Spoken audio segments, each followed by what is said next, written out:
Okay, you guys, so this will be an introduction to the WPA. Now, the WPA will be what we're going to do for our class is do a practice WPA, a writing placement assessment for the transfer into SDSU. Now, this will not count for any transfer credit at all, but we're merely going to practice so that you guys aren't blindsided when you go to transfer to SDSU and realize that you have to take this test. Now, even if you're not transferring specifically to SDSU, many campuses will require you to take a placement test for English when you go there. So this will be a good practice for you whether you're transferring to SDSU or anywhere else. So let's get started. Alright. The WPA, okay, the Writing Placement Assessment. So I got this PowerPoint straight from the SDSU website, and at the end of this presentation I'll show you their website, and you'll have some links in your modules as well. Okay, so let's get started. SDSU's GWAR, or Graduation Writing Assessment Requirement, is an argument-based writing placement assessment, or the WPA. So overall, the WPA asks students to write an essay responding to a series of statements that relate directly to a reading selection in an engaging and informed way. So, write an analysis of the argument presented in the reading rather than a personal response to the topic. So, essentially what the WPA is an essay exam. So, when you go to take the WPA, you will get an article, an argumentative article. And the essay prompt will ask you to identify different things in the article and comment on those in an essay. And that prompt will never change, and we'll go over the prompt in just a few minutes. So the only thing that ever changes at SDSU is the article. The prompt never changes. So we will be using the same exact prompt that you'll find at SDSU the day you go to take the WPA there. So why do you have to take it? All CSU campuses have some kind of upper division writing requirement. At least 5 campuses require passing an exam. At least 4 require coursework only. About 4, including SDSU, require an exam, then coursework only if necessary. The exams range from, it should be 60 to 180 minutes. And the WPA will be 2 hours. So SDSU provides students the opportunity to test out of any upper division writing courses, and our assessment is 2 hours long rather than just 1 hour. So let's get into it here. How the WPA is scored. So you will have 2 independent readers on the day of the exam at SDSU. Now for my class, I will be your only reader, but I have training in reading the exam, so I will just count as both of your readers. But for SDSU, each reader will score your paper on a score of 2 to 5. And then if the 2 readers have different scores, then it goes to a 3rd reader. And there's a WPA coordinator and a panel of readers who come in on a Saturday and grade all the WPAs. So they grade them pretty quickly. So if both readers give you a 5, that would give you a 10 total. And that would mean that's a perfect score, and that means that you test out of any additional English classes at SDSU. If you get a total score of 8, you will get placed in an upper division writing course. And then if you get a 6, you'll get placed in RWS 280 or 281, which is the second language learner equivalent. So if you get a 6, you'll have to take 280 and then the upper division writing course. And it tells you here about the percentage of people who get each score. So 15% of people get a 10, 55% get an 8, and 30% get a 6, around there. So for you guys, there's about 25 of you in my class, so 15%, that's probably around 4 students. That's, if you were to go take the exam at SDSU as a class, they would expect 4 of you to get a 10. Okay, and about 12 or 13 of you to get an 8. Okay, so it's just important to know the numbers here. There is no automatic formula for earning a 10. Yeah, this is true, although you can study so that you can be more well equipped. But you never know what article you're going to get, so there's always some variability. Okay. Some departments, many departments have a writing intensive course that takes the place of 305. So if we go back, if you get an 8, right, that means that you have to take 305, and then you're done. If you get a 6, you take 280 or 281, and then 305, and then you're done. And if you get a 10, you don't have to take either of them. Now what this is saying is many departments have 305. Have a 305 that might not be RWS. So if you get an 8, you may be able to take History 305W, for example. You just have to check with your advisor to make sure that the classes are parallel. And then here, some majors require that their students take this 305 course anyways, so no matter what you get on the WPA, no matter what in your major, you're still going to have to take a 305. So if that's you, that takes some pressure off on the day of the exam. So you want to talk to your advisor before you go in to take the WPA so you know what your requirements are. And you can just kind of go in there and already know like what the different outcomes would be. Alright. There's some test prep. We've already gone over some rhetorical strategies. All the links are provided for you, so all the prep information is available to you through our course. Okay, this is for SDSU. Oh, actually, yeah, this is just for SDSU.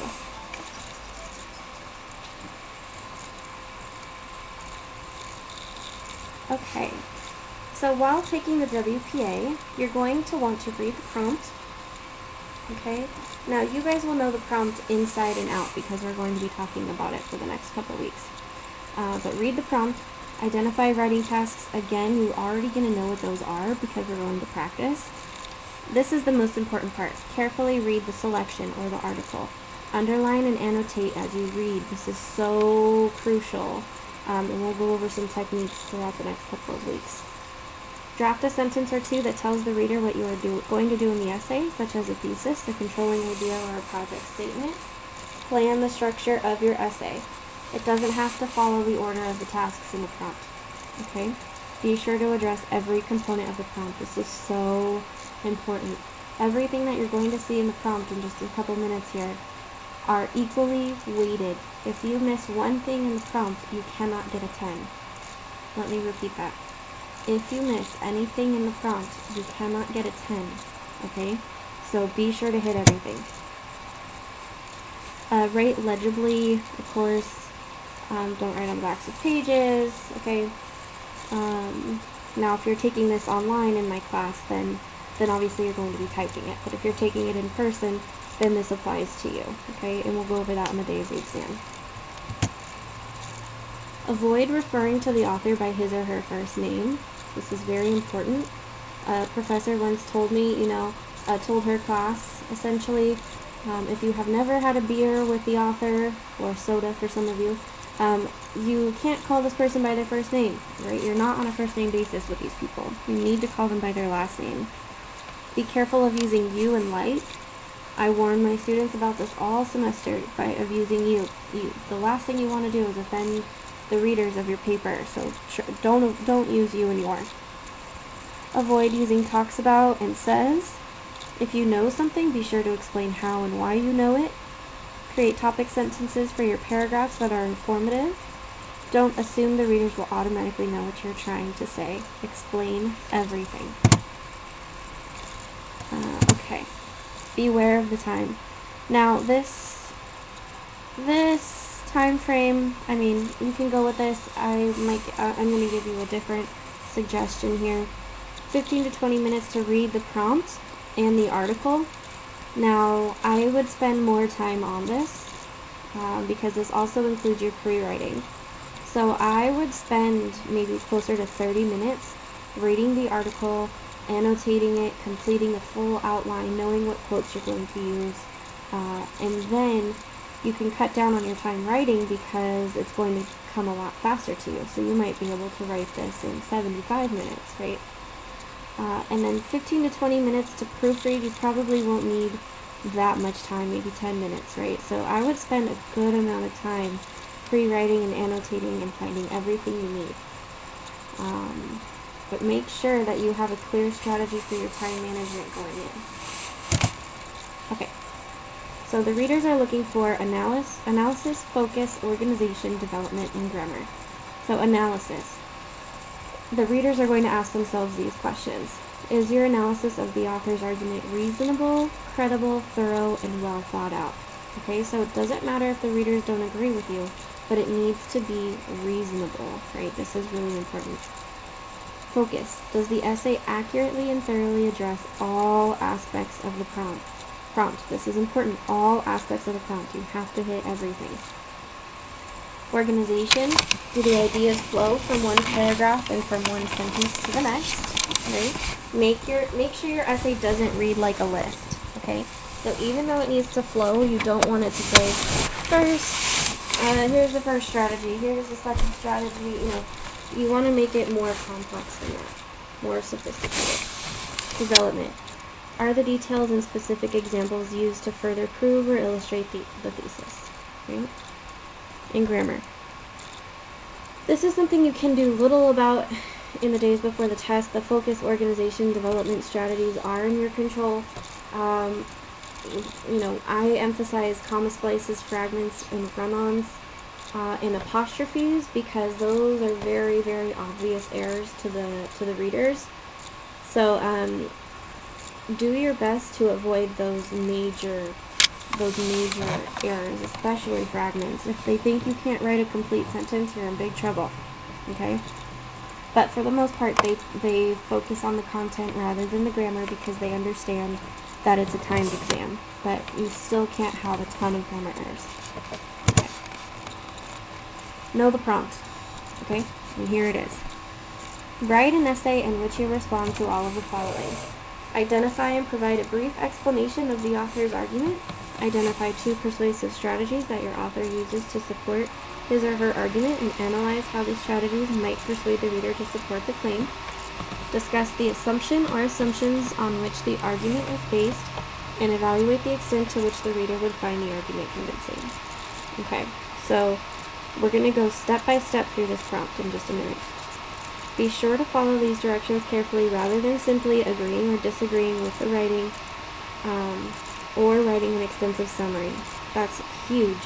Do not merely summarize and do not write whether you agree or disagree with the article. You will automatically get a very low score. Okay? So you need to make sure you follow the prompt. So this is what you're being asked to do. Explain the point of the author's argument. Explain how the author is using rhetorical strategies to persuade an audience. We've gone over this extensively. Identify and explain the core assumptions of the article. And most importantly, you must analyze and evaluate the effectiveness of each of these components. Did the strategy, structure, assumptions work to convince the audience? Why or why not? And actually, structure isn't even in the new prompt, so don't worry about structure. If the prompt is always the same, regardless of the readings, you can learn one important thing even without reading the prompt. The prompt is not about the content. Okay? You are writing about how the author is constructing the argument, not what the author is saying. Very, very, very important distinction. Pay careful attention to the segments of the prompt that tell you not to summarize and not to respond directly to the argument of the text, right? You're not responding to the content. Look at the verbs in the prompt. Identify. Clearly label and provide examples of the strategies and assumptions used by the author. Call them by name. Okay, this is narration. This is exemplification. Describe, explain, discuss. Thoroughly explain how the author is using the information to support his or her argument. Consider the author's motivation for utilizing this particular piece of evidence. How did he or she think it would help to further convince the reader? Evaluate. Consider the effectiveness of the devices used by the author. Do these devices strengthen or weaken the argument? Why or why not? Did this particular device help to convince the audience? Why or why not? These are really important questions to answer. Okay. So the introductory paragraph, this is what should go in there. Identify the title of the article, name of the author's main claim, rhetorical context, publication, the intended audience. Briefly cover how the author presents the argument, how the author supports the argument, and tell the readers where you're going with your essay. And then here is a sample introduction. Now I'll read it because, well, actually maybe you can exit out here. The boxes cover up the text here. Many college students seek valuable opportunities to develop marketable skills within their fields. The internship is one such avenue that students can pursue. Anya Kamenitz's article, Take This Internship and Shove It, examines the assumed relationship between unpaid internships and the development of real-world job skills. Published in the New York Times, it seeks to reach a broad audience of largely educated people, many of whom may have worked unpaid internships themselves. Through the use of several clever rhetorical moves, Kamenetz managed to create an effective argument on the topic. I will examine these rhetorical moves below. So the first part in black here is the context of the discussion, context of the topic of internships. And then the next part is all the introductory information about the article and the author. And then you have your thesis and a signpost. It says optional for the thesis. It's not optional. You need a thesis.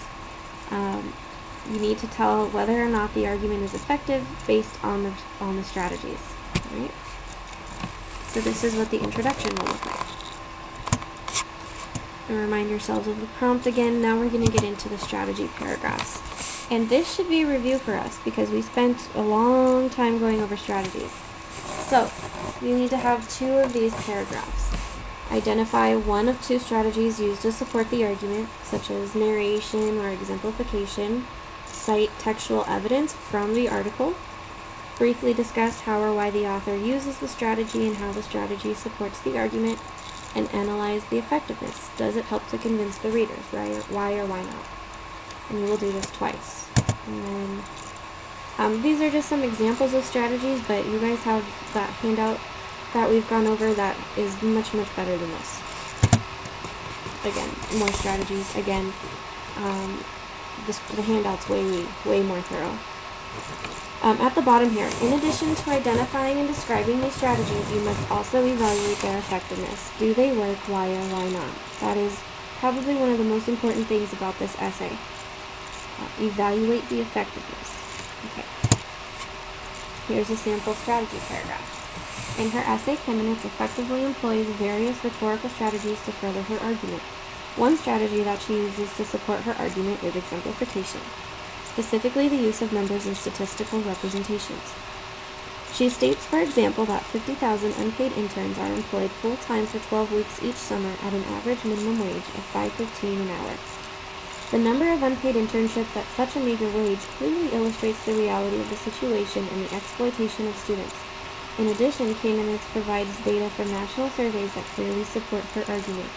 The use of exemplification as a result helps the audience visualize the magnitude of unpaid interns and its impact on the economy. This data makes it easy to conceptualize the problem that exists for college students seeking to gain relevant work experience and contributes effectively to the overall argument. So there's 3 key things that she's doing in this paragraph. The first is a clear topic sentence and an identification of the strategy. She calls it exemplification. Then the middle part here is this textual support and analysis of the quote. And then the last part is all about the effectiveness of the strategy. So notice the proportions here. The analysis and the effectiveness is pretty lengthy. So just keep that in mind. This is what a sample strategy paragraph looks like, and you will have 2 of them in your essay. Alright. The prompt again.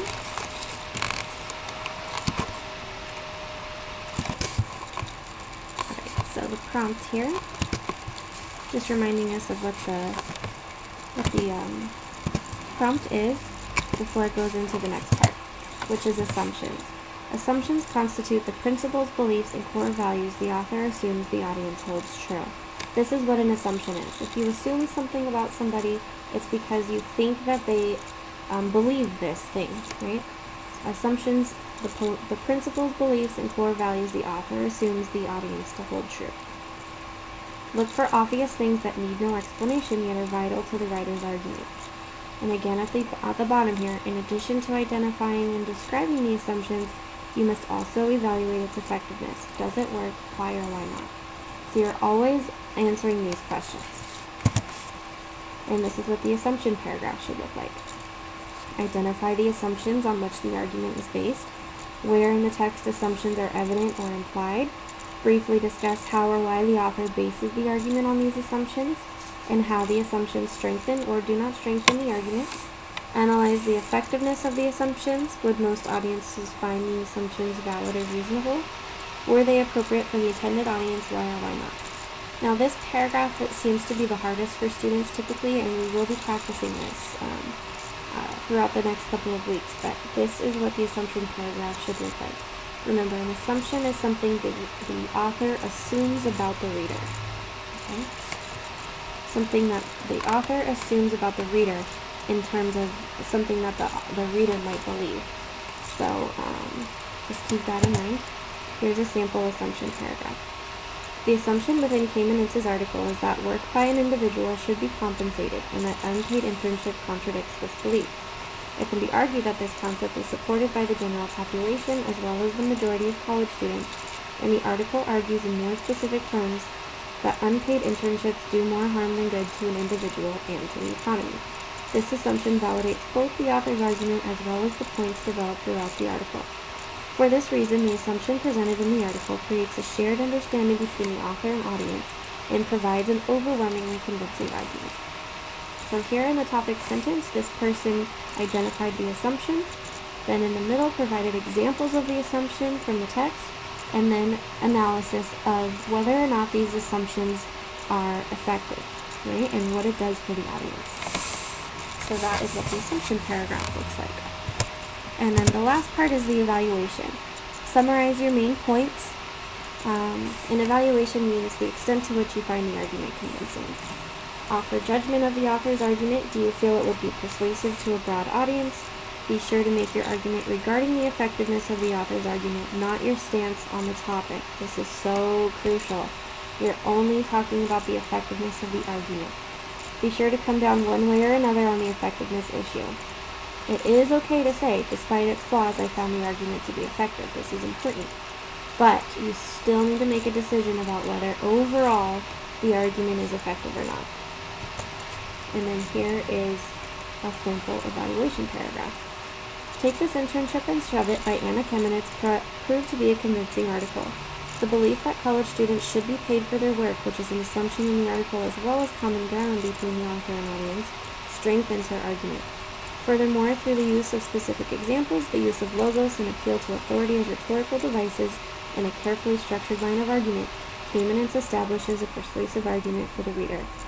By the end of the article, readers have a clearer understanding of how the unpaid internship can plague both the student as well as the economy, and that one should take this internship and shove it. So notice that this orange part here makes a decision about whether or not the overall article is effective or not. And I think in the evaluation paragraph, this is a really good place to talk about whether or not the author uses a counter-argument. If you're talking about the overall effectiveness of the argument, and this person, the author doesn't include a counter-argument, you can say that this might contribute to the article being biased, right? And so you can evaluate whether or not that makes the argument overall ineffective, or if it's still effective. If it does have a counter-argument, you can say that this makes the argument more effective because the person sounds more reasonable. So it's a really good way to evaluate the argument by talking about the counter-argument. Alright, so that is the evaluation paragraph. And then once you're done writing, you should spend, I would say, more like 10 to 15 minutes proofreading. Do not proofread while writing. This will slow you down. It's more important to finish the essay than it is to proofread. Again, it is more important to finish the essay than it is to proofread. Do not sabotage yourself by trying to squeeze in too many rewrites. If you need to shift chunks of your writing, simply give clear directions. Again, this only applies if you're taking the exam in person for my class. Look for errors you typically make. So you can go over previous essays that I've graded, and you can see what grammar errors you continuously make. Be careful of very basic errors such as confusion of there, and there, or it's and its. This is just distracting to the readers and annoying, to be frank, so try not to do this. This just says that you can take it twice. This applies specifically to SDSU. So when you're transferring, you take this exam when you have 60 units. Oh, excuse me, that's for continuing students. For upper division transfer students, which you guys will be, you must take the exam by the end of the first semester at SDSU, but it's better to take it before you even enroll. Students who do not take the WPA by the deadline will not be able to register for future semesters. This is important. Alright, and that is the WPA presentation. So keep in mind this prompt here. A way that I like to tell students to do this is to have your introduction with everything it says to put in there, and then you have 2 strategy paragraphs, then the assumptions paragraph, and then the evaluation paragraph, which can serve as your conclusion. So a total of 5 paragraphs: the intro, 2 strategies, the assumption, and the evaluation/conclusion. I think that's a really good way to go. I know some students who have taken my class previously and who have gotten a 10 using this outline, so I know it works. Don't forget to talk about the counter argument in the evaluation. That's just a, icing on the cake for the readers.